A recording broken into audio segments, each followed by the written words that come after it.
पढ़िबा खेलिबा बयस रे परिवार बोझ 4 वर्ष हेब बापा रोगरे पड़ी मृत्यु हैला। माँ 3 छुआ छाड़ी अन्यर हाथ धरी चलीगला। निजे स्कूल को न जाई 2 भाई भौणी को पढ़ाऊँची पाठ। सरकार सहायता हिसाब रे 10 किलो चाउल रे 4 प्राणी जीवन। ओड़िए खाइले ओड़िए उपास। जंगल फलमूल संग्रह करी बजार रे बिक्री करी मेंटाउछंती भोक। अंधुणी विधवा जेजमार मध्य नेउछि जत्न। एभली दृश्य देखिबाकू मिलिछि ढेंकानाल जिला परजंग ब्लॉक जयपुरा काटेणी पंचायतर काद बसंत ग्राम रे। ग्रामर वृद्धा बचन प्रधान प्रथमे स्वामी आरपारिकी चलीगले। किछि दिन पर एकमात्र पुओ रोगरे पड़ी मृत्युवरण कले। परिवार बोझ वृद्धा बचन कांधरे रहिला। बचन भिक मागी मूल दुख करी बहु कष्टरे 3 नाती नातिणी को चले आसुथिले। तापरे वृद्धा बचनर दृष्टिशक्ति हराई बसिले। से मध्य आउ चाली बुली पारिले नाही। परिवार बोझ पड़िला बचन को बड़ नातुणी कादम्बिनी प्रधान कांधरे। कादम्बिनी स्कूल न जाई मूल मजूरी करने सह जंगलर फलमूल आनी बजार रे बिक्री करी 2 भाई भौणी और जेजमा मुहरे आहार देवा सह 2 जन को स्कूल पठाउछि। वर्तमान सी विभिन्न अवस्था जो बड़ नातुणी अच्छी सी फलमूल आनी बजार रे बिक्री करी परिवार चलाउछि। आ छोट पिला 2टी भी पाठ पढ़ाउछि।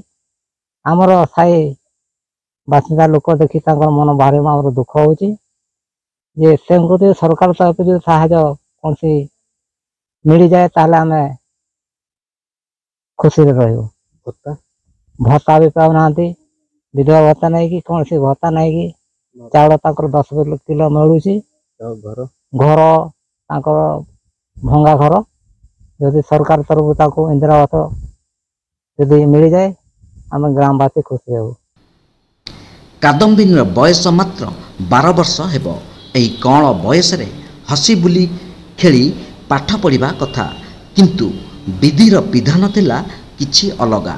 बापा छेउंड कौन शिशु कांधरे 4 जीवन। सरकारी सहायता हिसाब रे मासकू जेजेमा बचनर 5 किलो चाउल और बड़ नातुणी कादम्बिनीर 5 किलो चाउल। दीर्घ वर्ष हेब बचन विधवा होइतिले मध्य विधवा भत्ताटीए मध्य मिलिला नाही। एपरिकी सरकार आवास योजनारू मध्य बाद पड़िछंती। गाँ मुंड जंगल को लागिकी एक नुआणिया चाल छपर घरटीए। भंगा ददरा माटी कांथ को घरर कबाट मध्य नाही। सामान्य वर्षा हेले चाल छपररू पानी गलुची। एपटे जंगली जंतु और सरीसृप भय। भारी दयनीय अवस्था रहुचंती। सरकार जन्म ठारू मृत्यु पर्यंत माळमाळ योजना। तेबे बचन प्रधान सरकारी बाबूंक नजर आड़ुआड़ू बाद पड़िले किपरि और सरकारी बाबूंक कार्यदक्षता उपरे बड़ प्रश्नवाची सृष्टि करुछि।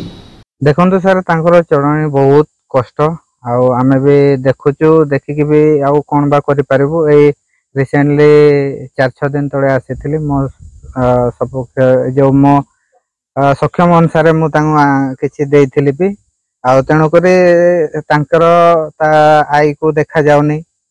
से भी 70-80 वर्ष भी ताकू हे गलानी।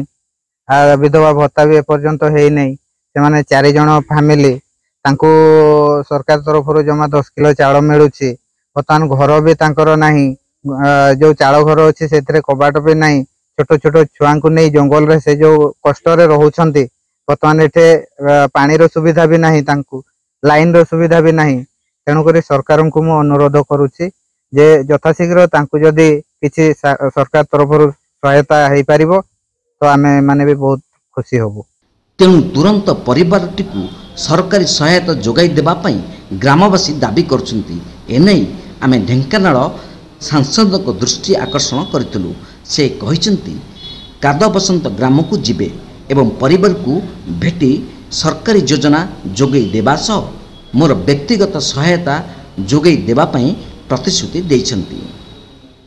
तेबे योजना उपरे योजना गढ़ी चलीचंती सरकार, किंतु तार सठिक ପରିଚାଳନା ହେଉନଥିବା ଯୋଗୁଁ ବଚନ ପ୍ରଧାନ ଭଳି ଅନେକ ହିତାଧିକାରୀ ଯୋଜନାରୁ ବଞ୍ଚିତ ହେଉଛନ୍ତି।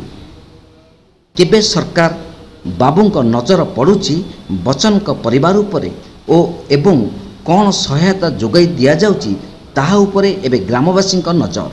କାମାକ୍ଷାନଗରରୁ ପ୍ରକାଶ କୁମାର ପାତ୍ରଙ୍କ ରିପୋର୍ଟ, ତୀର୍ଥକ୍ଷେତ୍ର ଲାଇଭ୍।